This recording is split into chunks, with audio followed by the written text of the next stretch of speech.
Students, एडुमन channel पर आप सबका बहुत बहुत स्वागत है। हम जो लास्ट हमारा सेशन है उसके अंदर पढ़ चुके हैं यान कंस्ट्रक्शन के बारे में, यानी कि धागे का निर्माण। जो धागे का निर्माण है उसकी कौन कौन सी स्टेजेस होती हैं उसके बारे में हम पढ़ चुके हैं, और कौन कौन सी जो प्रोसेस है उसके बारे में भी हम पढ़ चुके हैं।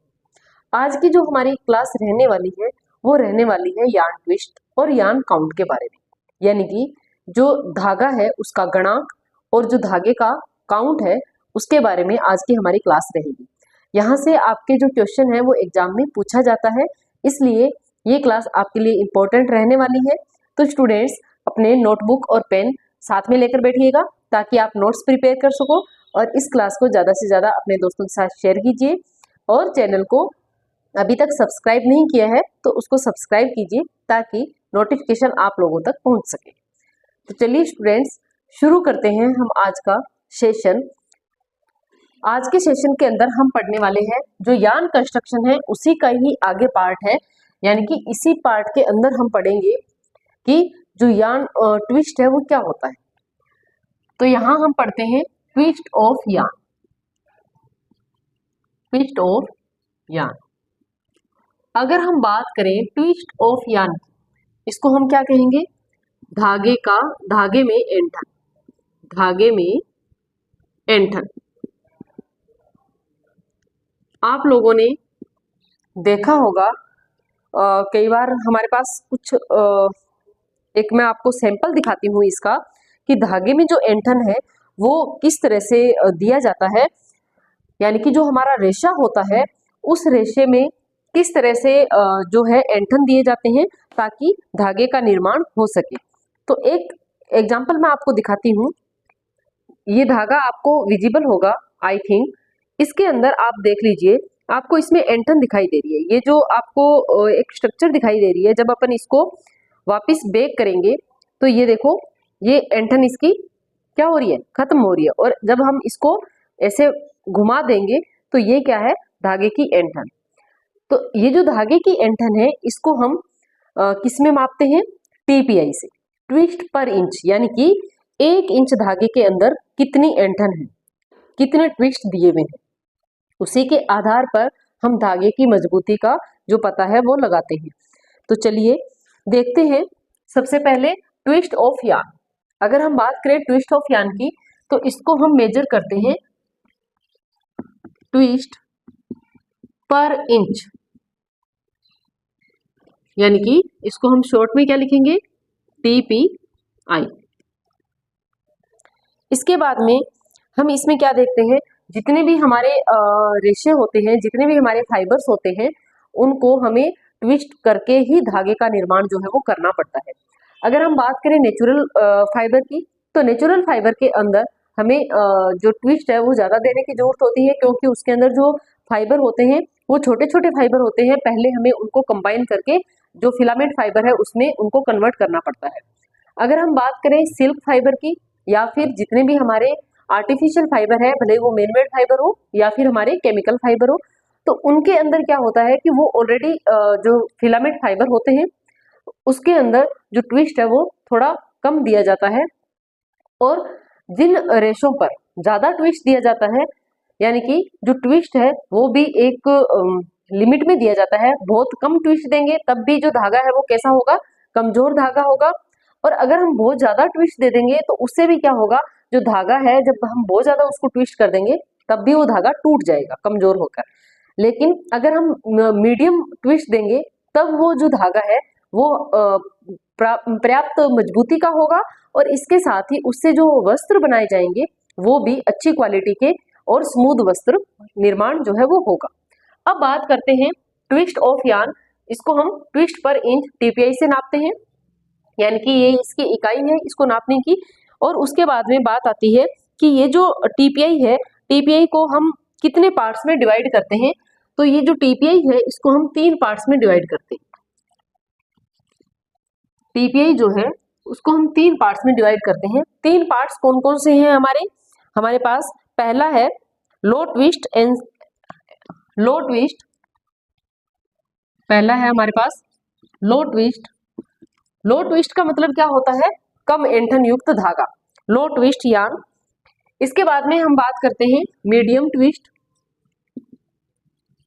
मीडियम ट्विस्ट, और उसके बाद में हम बात करते हैं हाई ट्विस्ट। अगर हम इनकी बात करें हिंदी में तो इसमें हम कहेंगे निम्न ऐंठन युक्त, निम्न ऐंठन युक्त धागा। यहां पर हम कहेंगे मध्यम ऐंठन युक्त धागा, मध्यम ऐंठन युक्त धागा, और यहां पर उच्च ऐंठन युक्त धागा। अब जो ये लो ट्विस्ट यान होते हैं, इसके अंदर जो ट्विस्ट होते हैं उनकी संख्या होती है 0 to 3 TPI। जो हमारे लो ट्विस्ट यान है उनमें ट्विस्ट की संख्या कितनी होगी? 0 to 3 TPI। और जो हमारे मध्यम ऐंठन युक्त जो धागे होते हैं इनमें होती है 3 to 7 TPI। और जो हमारे हाई ऐंठन युक्त धागे होते हैं उनमें जो ट्विस्ट है उसकी संख्या होती है 7 से 12 TPI। यहां तक जो है अभी तक जो हमने पढ़ा है उसके अंदर हमने क्या क्या पढ़ा है कि ट्विस्ट ऑफ यान, धागे में ऐंठन, जो धागे में ऐंठन है उसको हम नापते हैं ट्विस्ट पर इंच से, यानी कि एक धागे के अंदर 1 इंच के अंदर कितनी ट्विस्ट है। अब जो TPI है उसको हम 3 पार्ट्स में डिवाइड करते हैं। पहला है लो ट्विस्ट, दूसरा है मीडियम ट्विस्ट और तीसरा है हाई ट्विस्ट। लो ट्विस्ट के अंदर 0 से 3 TPI, यानी कि 1 इंच धागे के अंदर 0 से 3 जो ट्विस्ट है वो हमें देखने को मिलते हैं। जो मीडियम ट्विस्ट है उसमें 3 से 7 हमें ट्विस्ट देखने को मिलते हैं 1 इंच में, और हाई ट्विस्ट में 7 से 12 जो ट्विस्ट है वो हमें 1 इंच धागे के अंदर देखने को मिलते हैं। यहाँ तक तो था हमारे TPI होता क्या है और कितने तरह का होता है। अब जो हम नेक्स्ट बात करेंगे वो नेक्स्ट बात करेंगे हम कि ये जो TPI है या जो ऐंठन देने की दिशा है वो कितने तरह की होती है। अब नेक्स्ट हम बात करते हैं कि ट्विस्ट की डायरेक्शन, डायरेक्शन ऑफ ट्विस्ट। जब हम धागे में ऐंठन देते हैं तो धागे में ऐंठन 2 तरह से दी जाती है। डायरेक्शन ऑफ ट्विस्ट, धागे के अंदर 2 तरह से ऐंठन दी जाती है। एक जिसको हम क्लॉकवाइज कहेंगे, सेकंड जिसको हम एंटी क्लॉकवाइज कहेंगे, एंटी क्लॉकवाइज। इसका दूसरा नाम क्या है? जो हमारे क्लॉकवाइज ऐंठन होती है या क्लॉकवाइज जो ट्विस्ट होती है उसको हम जेड ट्विस्ट कहते हैं, और जो एंटी क्लॉकवाइज है उसको हम एस ट्विस्ट कहते हैं। यहां से आपके क्वेश्चन जो है मोस्टली एग्जाम में पूछा जाता है, इसलिए आप इसको बहुत ध्यान से देख लीजिए। इसके अलावा जो ये एस टाइप जो ट्विस्ट होता है इसको हम लेफ्ट हैंड या बाएं ओर की ट्विस्ट कहेंगे, और इसको हम कहेंगे राइट हैंड ट्विस्ट या दाईं ओर की ट्विस्ट कहेंगे। अब हम देख लेते हैं कि जो जेड ट्विस्ट है वो हमें देखने में कैसी दिखाई देती है और एस ट्विस्ट हमें देखने में कैसी दिखाई देती है। तो हम बात करते हैं जेड ट्विस्ट की। वो कुछ हमें इस तरह की दिखाई देती है, आप इसको देख सकते हैं आराम से। जो जेड ट्विस्ट है वो हमें इस तरह की दिखाई देती है, यानी कि अगर आप इसको देखोगे तो आपको लगेगा, देखो हम राइट हैंड से इस तरह से कर रहे हैं इसलिए क्या है राइट हैंड ट्विस्ट। जो हमारी घड़ी है वो भी इस तरह से घूमती है इसलिए ये क्लॉकवाइज ट्विस्ट है, और देखने में हमें इसकी जो स्ट्रक्चर है वो जेड जैसी दिखाई देती है इसलिए हम इसको जेड ट्विस्ट कहते हैं। जो एस ट्विस्ट है वो जस्ट इसकी अपोजिट हो जाती है, उसके अंदर जो ट्विस्ट है वो हमें कुछ इस तरह की दिखाई देगी,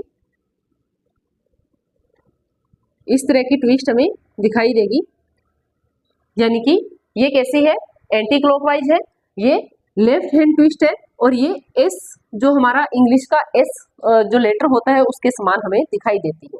ये था आपके डायरेक्शन ऑफ ट्विस्ट के बारे में। उसके बाद में हम बात करते हैं यान काउंट के बारे में। अब तक जो हमने पढ़ा है वो पढ़ा है हमने ट्विस्ट ऑफ यान। ट्विस्ट ऑफ यान जो है उसकी यूनिट या उसकी इकाई क्या है, ट्विस्ट पर इंच, यानी कि जिसको हम टीपीआई कहते हैं। और जो टीपीआई है वो तीन तरह की होती है। कौन कौन सी होती है, लो ट्विस्ट, मीडियम ट्विस्ट और हाई ट्विस्ट। जो लो ट्विस्ट है वो 0 to 3 और जो मीडियम है वो 3 to 7 और जो हाई ट्विस्ट है वो 7 to 12 होती है।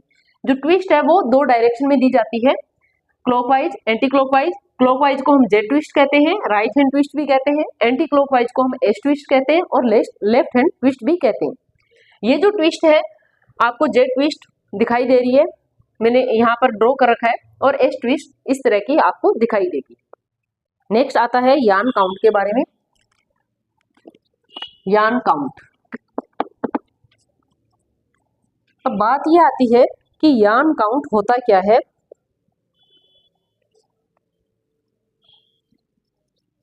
काउंट ऑफ यान, यानी कि धागे का गुणांक, इसको हम क्या कहेंगे, धागे का गुणांक।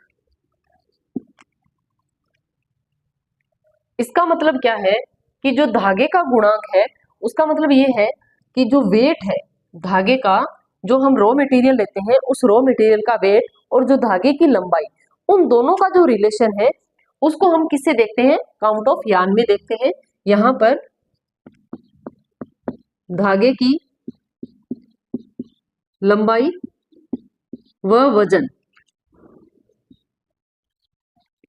का संबंध, उसको हम किस में देखते हैं, काउंट ऑफ यान में देखते हैं। ये जो काउंट ऑफ यान है ये दो तरह का हमें देखने को मिलता है। कौन कौन सा होता है काउंट ऑफ यान, एक है फिक्स्ड लेंथ काउंट, और दूसरा अगर हम बात करें तो दूसरा है हमारा फिक्स्ड वेट काउंट। हिंदी में हम इसको कहेंगे निश्चित लंबाई गुणांक, निश्चित लंबाई गुणांक, और इसको हम कहेंगे निश्चित वजन गुणांक। अब जो फिक्स्ड लेंथ काउंट है और जो फिक्स्ड वेट काउंट है इसका यहाँ पर क्या मतलब है उसको हमें समझना है।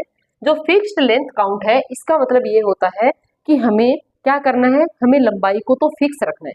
मान लो हम कोई धागा बना रहे हैं तो हमारे पास जो रॉ मटेरियल है तो उसमें हम जो रॉ मटेरियल है उसको बढ़ा सकते हैं, लेकिन जो लंबाई है उसको हमें क्या रखना है, फिक्स रखना है। उस लंबाई को हमें नहीं बढ़ाना है। मान लो हम क्या कर रहे हैं, 840 जो मीटर है 840, उसका हमें 840 गज का हमें कोई धागा बनाना है, ठीक है, 840 गज का हमें धागा बनाना है। तब हम इसके अंदर 1 पौंड क्या ले रहे हैं, रॉ मटेरियल ले रहे हैं। इसको हम अंक क्या देंगे, 1, इसको हम अंक क्या देंगे, 1। फिर इसी तरह से हमारी लंबाई क्या है, निश्चित है, तो ये तो हमारी क्या रहेगी 840 गज ही रहेगी, लेकिन हम यहाँ पर रॉ मटेरियल बढ़ा देंगे, वो हो जाएगा आपका 2 पौंड, इसको अंक हम देंगे 2। इसी तरह से ये लंबाई हमारी फिक्स रहेगी, यहाँ पर वजन बढ़ जाएगा, इसको हम अंक देंगे 3। तो इस तरह से जो फिक्स्ड लेंथ काउंट है उसकी गणना की जाती है। इसके अंदर जितना ज्यादा जो अंक होगा, यानी कि 1 2 3 4 5 6 इस तरह से ये चलता जाएगा। जितना ज्यादा अंक का धागा होगा फिक्स्ड लेंथ काउंट में, वो धागा उतना ही क्या होगा, मोटा होगा, मोटा और खुरदरा, क्योंकि हम इसमें लंबाई को नहीं बढ़ा रहे, लंबाई हमारी उतनी है, रॉ मटेरियल को और ऐड करते जा रहे हैं। इसका जस्ट अपोजिट हमारे यहाँ पर फिक्स्ड वेट काउंट हो जाएगा। यहाँ पर क्या होगा, यहाँ पर हम जो वजन है उसको हम क्या करेंगे, एज इट इज रखेंगे, और यहाँ पर हम जो लंबाई है उसको बढ़ाते जाएंगे। यहाँ पर 1 पौंड से 840 गज का धागा बना, अब उसी 1 पौंड से कितना बनेगा, 840 इंटू 2, उसी से 840 इंटू 3, इस तरह से करते जाओ और इसको नंबरिंग देते जाओ 1 2 3 4, ठीक है। यहाँ पर जितने ज्यादा अंक का धागा होगा वो धागा उतना ही ज्यादा क्या होगा, बारीक होगा, उतना ही ज्यादा क्या होगा, बारीक होगा। यानी कि जितने ज्यादा अंक का धागा होगा उतना ही बारीक होगा। ऐसा क्यों? क्योंकि हमारे पास रॉ मटेरियल तो वो का वही है, उसमें हमने कुछ भी चेंज नहीं किया, लेकिन उसको हम और ज्यादा लंबा करते जा रहे हैं। जब हमारे पास रॉ मटेरियल सीमित है और जब हम उसको और ज्यादा लंबा करेंगे तो क्या होगा, वो धागा जो है वो और ज्यादा बारीक और ज्यादा पतला होता जाएगा। ये था आपके यार्न काउंट के बारे में, काउंट ऑफ यार्न के बारे में। अब नेक्स्ट हम बात करते हैं टाइप्स ऑफ यार्न की। जो यार्न होते हैं या जो धागा होता है उसके कितने प्रकार होते हैं या कितने तरह के जो धागे हैं वो होते हैं। तो यहां पर हम देख लेते हैं टाइप्स ऑफ यार्न। जो टाइप्स ऑफ यार्न है, टाइप्स ऑफ यार्न, जिसको हम क्या कहेंगे, धागे के प्रकार। अगर हम बात करते हैं टाइप्स ऑफ यार्न की, तो यहाँ पर हम देखते हैं कि जो धागे के प्रकार है उसको हमने दो पार्ट्स में डिवाइड किया है। फर्स्ट है हमारा सिंपल, जिसको हम क्या कहेंगे, साधारण, यानी कि सिंपल यार्न, जिसको हम क्या कहेंगे, साधारण धागा। और दूसरा है हमारे पास कॉम्प्लेक्स, और कॉम्प्लेक्स को हम यहां पर क्या कहेंगे, मिश्रित, मिश्रित धागा। अब हम बात करते हैं सिंपल यार्न की। जो सिंपल यार्न है वो कितने तरह का होता है, तो ये सिंपल यार्न है ये आपके 4 तरह का होता है। सिंपल यार्न जो है वो आपके 4 तरह का होता है। इसमें कौन कौन से होते हैं, सिंगल यार्न, यानी कि जो एक रेशे धागा होता है, यानी कि इसके अंदर सिर्फ एक रेशे का यूज करके जो धागा है वो बनाया जाता है, जिसको हम सिंगल यार्न कहेंगे। नेक्स्ट हम बात करते हैं डबल यार्न की। डबल यार्न यानी कि इसके अंदर दोहरा धागा, यानी कि 2 रेशों का इस्तेमाल करके ये धागा जो है वो बनाया जाता है। तीसरा रहेगा आपके मल्टीपल यार्न, यानी कि इसके अंदर एक से ज्यादा धागों का जो मिश्रण है वो किया जाता है। और नेक्स्ट है हमारे पास केबल या कॉर्ड यार्न। केबल या कॉर्ड यार्न, इससे क्या बनाई जाती है, जो रस्सियां वगैरह है वो बनाई जाती है, जो मजबूत जो रस्से वगैरह है वो इससे बनाए जाते हैं। अब हम बात करते हैं कॉम्प्लेक्स यार्न की। यहां पर हम बात करते हैं कॉम्प्लेक्स यार्न। अगर हम बात करें कॉम्प्लेक्स यार्न की, तो यहां पर सबसे पहले आपको देखने को मिलता है स्लब यार्न। स्लब यार्न यानी कि जिसको हम स्लब धागा भी कहते हैं, और इसके अंदर स्लब का मतलब क्या है कि इसमें कहीं कहीं पर हमें एंटन देखने को मिलती है, यानी कि जो धागा होता है उसमें कहीं कहीं पर आपको इस तरह, मान लो ये धागा है तो इसमें आपको कहीं कहीं पर इस तरह से एंटन देखने को मिलेगी। इस धागे को हम क्या कहेंगे, स्लब यार्न कहेंगे। नेक्स्ट है फ्लेक यार्न।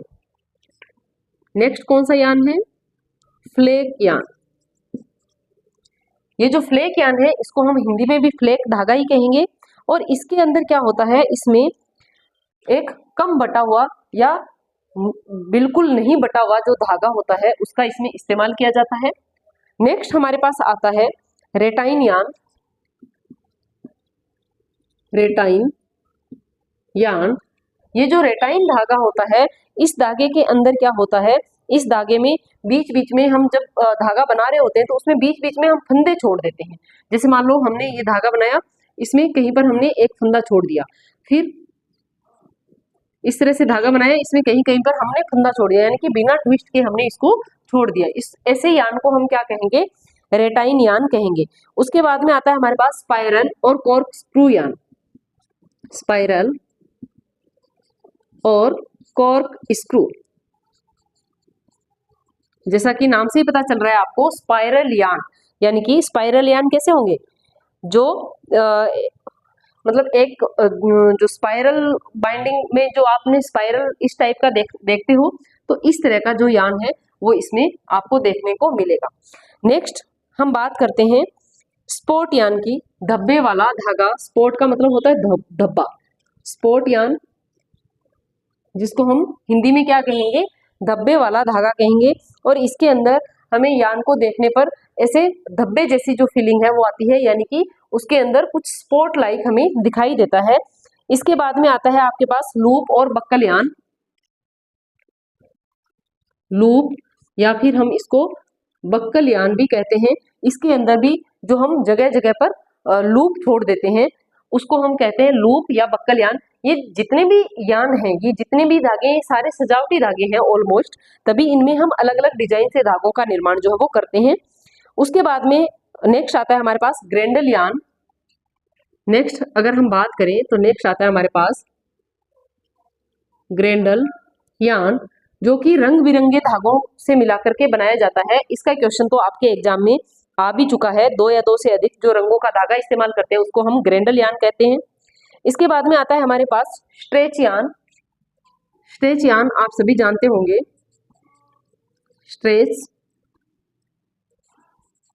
स्ट्रेच यान, जो स्ट्रेच यान होते हैं उसमें क्या होता है, खींचने पर वो फैलते हैं। जैसे हमारे स्ट्रेच कपड़े होते हैं उसी तरह से वो स्ट्रेच यान से ही बनाए जाते हैं। जब उनको हम थोड़ा सा खींचते हैं तो वो खींच जाते हैं। खींचने वाले जो धागे होते हैं उसको हम क्या कहते हैं, स्ट्रेच यान कहते हैं। उसके बाद में आता है हमारे पास नोवेल्टी यान। नोवेल्टी यान, इसके अलावा हमारे पास बचता है लेसेटेक्स यान। यहां पर हम इसको कर सकते हैं लेसेटेक्स यान। इसके अलावा एक यान और बचता है आपके टेक्सचर्ड यान, जिसको हम क्या कहते हैं, एक यान बचता है हमारे पास टेक्सचर्ड यान। और ये जो टेक्सचर्ड यान है ये भी 4 तरह का होता है। जो टेक्सचर्ड यान है ये 4 तरह का होता है। कौन कौन से 4 तरह का होता है, एक होता है इसमें टेक्सचर्ड सरफेस, एक होता है इसमें टेक्सचर्ड सरफेस यान यानी कि बनावटी सतह का धागा। दूसरा होता है आपके इसमें स्ट्रेच टाइप यान यानी कि खींचने वाला धागा। नेक्स्ट होता है बल्क यान, और उसके बाद में होता है आपके पास इसमें एक होता है लूप्ड यान। ये थे आपके टाइप्स ऑफ यान। इसके अंदर हमने देखा सबसे पहले जो धागे हैं उनको हम 2 पार्ट्स में डिवाइड करते हैं, सिंपल यान और कॉम्प्लेक्स यान। जो सिंपल यान है वो 4 तरह का होता है, सिंगल, डबल, मल्टीपल, केबल और कॉर्ड यान। जो आपके कॉम्प्लेक्स यान है वो स्लब यान, टेक्सचर्ड यान है वो फर्दर उसको डिवाइड किया 4 पार्ट्स में, टेक्सचर्ड सरफेस, स्ट्रेच यान, बल्क यान और लूप्ड यान। नेक्स्ट हम बात करते हैं रेटाइन यान की, फ्लेक यान, स्पाइरल या फिर कॉर्कस्क्रू यान, लेसेटेक्स यान, स्पोर्ट यान, लूप्ड और बक्कल यान, ग्रेंडल यान, स्ट्रेच यान और नोवेल्टी यान। ये थे आपके टाइप्स ऑफ यान। इनकी जो डिटेल है वो हम पढ़ेंगे नेक्स्ट क्लास में। तो स्टूडेंट्स जुड़ते रहिए द एडुमन चैनल के साथ। मिलते हैं नेक्स्ट क्लास में, तब तक के लिए थैंक यू।